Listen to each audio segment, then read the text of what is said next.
के घर जाकर लाडो को आवाज लगाते हैं। लाडो घर से बाहर आती है और पूछती है, क्या हुआ, तुम लोग इतनी सुबह सुबह यहाँ क्या करने आए हो? इस पर कालू कौवा बोला, ठीक है, पहले तुम उस बूढ़ी चिड़िया को बुलाओ। और चिड़िया बाहर आती है और पूछती है, क्या हुआ, तुम लोग इतना शोर क्यों कर रहे हो? इतने पर कालू कहता है, तुम एक भूतनी चिड़िया हो, तुम यहाँ क्या कर रही हो? तुम यहाँ से चली जाओ। यह सुनकर बूढ़ी चिड़िया बोली, तुम्हारा दिमाग खराब है, मैं एक चिड़िया हूँ और तुम मेरे ऊपर ऐसा इल्जाम नहीं लगा सकते। ऐसा सुनते ही कालू तुरंत उस पर गंगा जल छिड़कने लगता है और चिड़िया अपने रूप में आ जाती है। उसका भूतिया रूप देखकर सभी डर जाते हैं और भूतनी चिड़िया कहती है, कृपया मेरे ऊपर अब गंगाजल ना फेंको, नहीं तो मेरा शरीर भस्म हो जाएगा।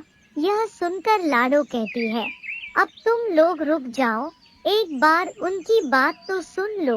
और कालू गंगाजल फेंकना बंद कर देता है। भूतनी चिड़िया कहती है, मैं एक दुष्ट भूतनी चिड़िया नहीं हूँ, मैं एक बहुत अच्छी भूतनी चिड़िया हूँ।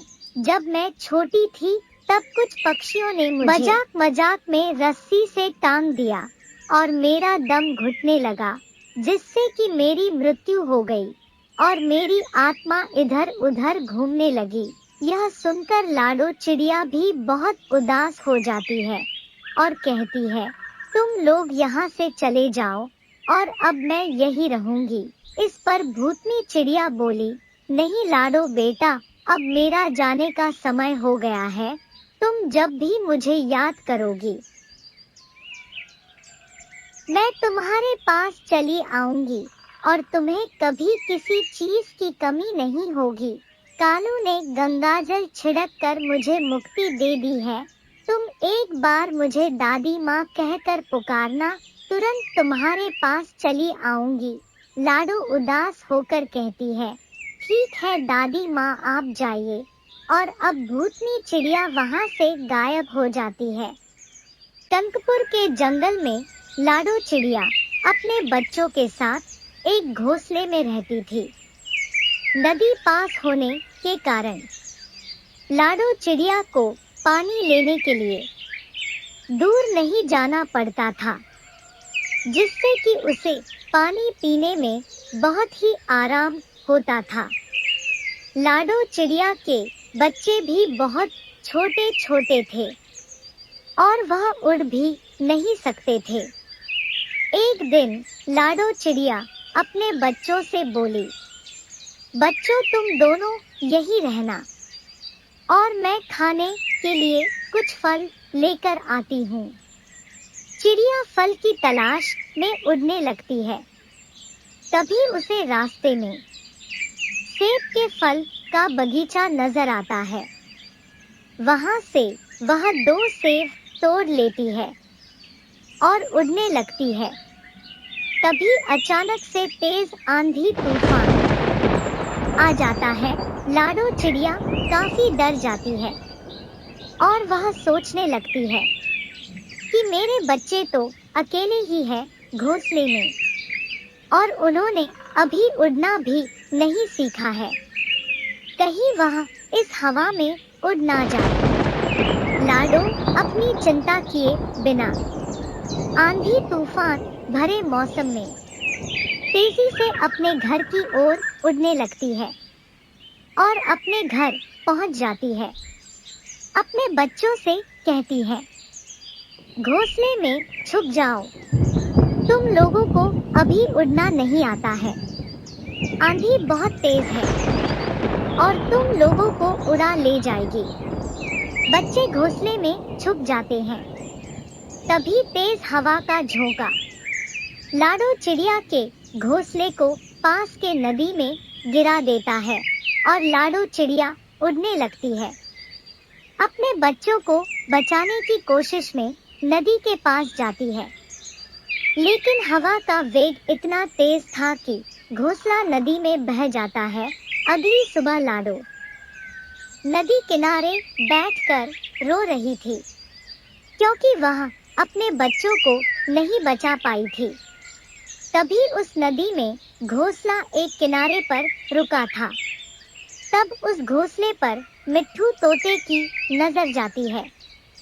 मिट्ठू तोता जब घोंसला देखता है तो वह सोचता है कि लगता है कल की आंधी में किसी चिड़िया का घोंसला टूटकर बह गया है। उस घोंसले में 2 बच्चे रहते हैं और मिट्ठू बच्चों को अपने घर ले जाता है और अपनी पत्नी से कहता है, हमारे पास बच्चे नहीं हैं। भगवान ने हमें उपहार में बच्चे दिए हैं और हम इनका अब बहुत अच्छे से ख्याल रखेंगे। मिट्ठू तोता और उसकी पत्नी बच्चों को अच्छे अच्छे खाने खिलाती है और उन्हें उड़ना भी सिखाती है। धीरे धीरे बच्चे उड़ना भी सीख लेते हैं और एक दिन वह उड़ते उड़ते अचानक से अपने माँ के घर की तरफ पहुँच जाते हैं और अपनी माँ को उदास बैठा देख दोनों बच्चे सोचते हैं, यह तो हमारी माँ थी, और वह अपनी माँ के गले लग जाते हैं। लाडो चिड़िया अपने बच्चों के साथ मिट्ठू तोते के घर जाती है और उनको धन्यवाद देती है। मिट्ठू तोता की पत्नी कहती है, लाडो तुम्हें भी हमारे साथ ही रहना होगा, क्योंकि अब हम इन बच्चों के बिना नहीं रह सकते। हमने इन बच्चों को अपना बच्चा माना है और अब खुशी खुशी सब एक साथ रहने लगते हैं। लाडो चिड़िया और कालू कौवे ने भागकर शादी की थी। इस कारण से कालू कौवे की सास लाडो चिड़िया से प्यार नहीं करती थी। लाडो चिड़िया की सास चाहती थी कि कालू की शादी उसकी बहन की बेटी से हो, लेकिन कालू ने अपनी पसंद से शादी कर ली, जिससे कि उसकी सास उसकी शादी तोड़ना चाहती थी। एक दिन लाडो चिड़िया की सास बोली, लाडो सुन रही हो, मेरे लिए जल्दी से कुछ अच्छा खाना बना दो। यह सुनकर लाडो कहती है, ठीक है माँ, जैसा आप कहें। और लाडो अपनी सास के लिए खाना बनाने लग जाती है। तभी थोड़ी देर बाद कालू कौवा घर आता है और लाडो को कहता है, लाडो जल्दी से यहाँ आओ और मेरा बैग रख दो। लाडो भागते हुए कालू कौवा के पास जाती है।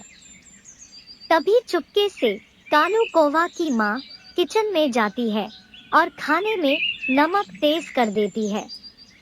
लाडो किचन में आती है और सभी के लिए खाना निकालती है। सभी को टेबल पर खाना रखा जाता है और कालू जैसे एक निवाला खाता है। वह बोला, हे भगवान, इसमें कितनी नमक है। ऐसा खाना खाने से अच्छा है कि मैं खाना ही ना खाऊं। क्या तुम्हें खाना नहीं बनाने आता? यह सुनकर लाडो रोने लगती है और कहती है, मैंने तो सब कुछ अच्छा ही बनाया था, लेकिन पता नहीं कैसे नमक तेज हो गया। लाडो की सास कालू से कहती है, और कर ले प्रेम विवाह, मत मान तू मेरी बात, जा भाग कर शादी कर ले। मैं कह रही थी कि मेरी बहन की बेटी से तू शादी कर ले, लेकिन तूने मेरी एक ना सुनी और अब भुगत। यह सुनकर कालू भी कहता है, हाँ माँ, तुम ठीक ही कह रही हो, इससे अच्छा मैं मौसी की बेटी से ही शादी कर लिया होता। लाडो पास खड़ी रो रही थी और चुपचाप अपने कमरे में चली जाती है और फूट फूट कर रोने लगती है। अगले दिन लाडो कालू के कपड़े इस्त्री कर रही थी। तभी कालू आवाज लगाता है और कहता है, लाडो मेरी घड़ी कहाँ है?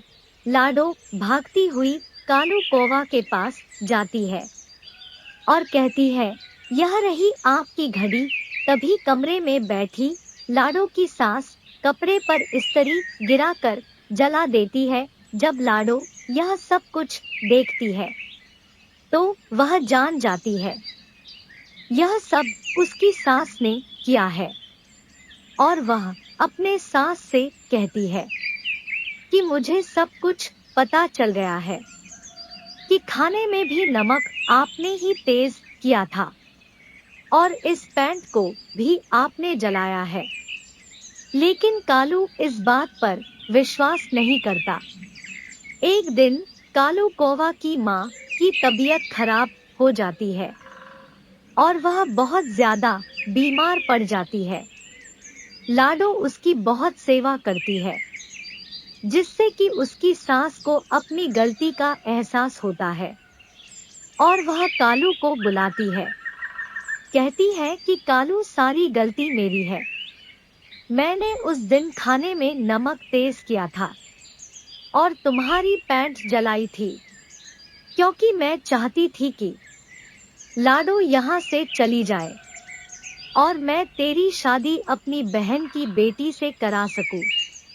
यह सुनकर कालू बोला, आपने ठीक नहीं किया। इतने पर कालू कौवा की माँ लाडो से माफी मांगने लगती है और अब सब हंसी खुशी साथ में बिना किसी भेदभाव के रहने लगते हैं। इस वीडियो को लाइक करें, हमारे चैनल को सब्सक्राइब कर बेल आइकन जरूर प्रेस करें।